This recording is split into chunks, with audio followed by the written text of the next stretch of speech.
Shalom, peuple de Dieu, comment allez-vous aujourd'hui?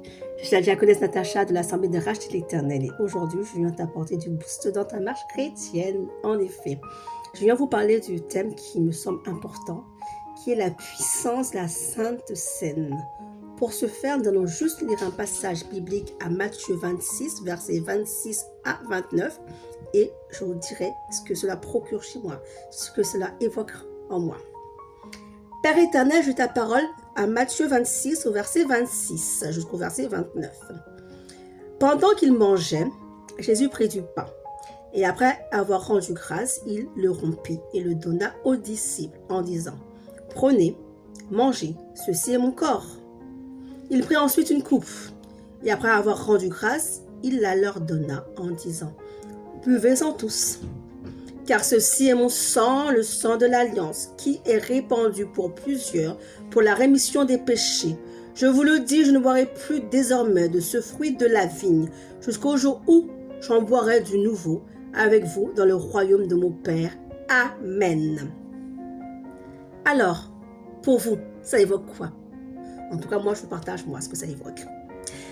Alors, d'après mes notes, quand j'ai lu ce passage, la puissance de la Sainte Seine évoque chez moi la mémoire du sacrifice et de la souffrance du Seigneur Jésus-Christ. Il a souffert pour nous. Et avec ce pain, ce vin, on se rappelle notamment le dernier passage avec la marche qu'il a fait avec la croix. Et même bien plus, les coups de fouet qu'il a reçus. Ça évoque tellement de choses. Je vous laisse avec ça. Ça évoque encore. Moi, la Sainte Seine m'évoque quoi? La nouvelle alliance. Eh bien oui, il dit bien quand on boit, on mange son pain. Quand on boit son sang, on mange son pain.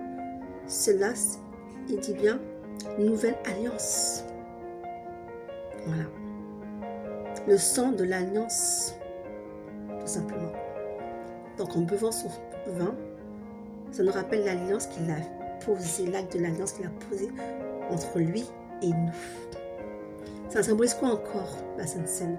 Moi, ça me rappelle quoi? La communion avec Christ, notamment, parce qu'on prend son pain et son vin, mais également avec le reste de l'Église, les frères et sœurs en Christ, parce que c'est l'une des choses qu'on fait tous, quasiment en même temps. C'est la seule chose qui nous unit, il faut le reconnaître. C'est la seule chose qui nous unit, c'est le pain et le vin du Seigneur Jésus-Christ, son corps et son sang. On communie avec lui, tout en communion avec les frères et sœurs en Christ. Ça évoque encore pour moi, la Sainte Seine évoque pour moi la vie éternelle en Christ. Pourquoi? Parce que par lui, nous avons la vie éternelle. Oui, il est bien dit dans le passage de Jean 6 au verset 32 à 35, « Je suis le pain de vie. Celui qui vient à moi n'aura jamais faim. Celui qui croit en moi n'aura jamais soif. » C'est l'éternité, jamais, jamais. Frères et sœurs en Christ. Voilà. Et un dernier point que je voulais parler avec vous par rapport à la puissance de la Sainte Seine, c'est quoi? C'est la repentance. On me dirait, il n'y a pas de rapport. Mais moi, il y en a un. On est d'accord que pour la Sainte Seine, quand tu la prends, c'est que tu es né de nouveau, en étant baptisé par immersion. Ça, on est d'accord. Mais chaque fois que tu prends la Sainte Seine, il y a pas mal de souvenirs qui te reviennent par rapport à ce qu'il y a avec Jésus, bien avant même. Mais quand tu prends la Sainte Seine sans avoir demandé pardon à tes frères et à tes sœurs auparavant, tu commets un acte irréparable. Moi, dans mon assemblée, il est impossible pour nous de prendre la Sainte Seine sans s'être repenti auparavant. Ça veut dire quoi? Si dans la semaine, ça s'est mal passé, si juste avant le culte, on s'est disputé, je ne sais pas mal de choses. Tu peux avoir un cœur lourd, rempli, colérique, ou de jugement sur les autres. Et venir dire, je prends le corps du Seigneur Jésus-Christ et son vin. Comment ça? Tu ne peux pas. Parce que tu dois te rappeler tout ça, la souffrance, le sang qui a coulé à la croix pour chacun d'entre nous. Il nous a tous rachetés avec son sang. Donc, pourtant, c'était le seul homme sur cette terre qui n'a jamais péché.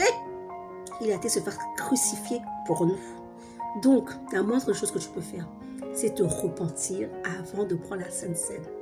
Je vous laisse le passage 1 Corinthiens 11, versets 27 à 32. Je vous laisse aller le lire et vous verrez. En tout cas, frères et sœurs en Christ, c'était pour vous booster un peu dans votre marche chrétienne.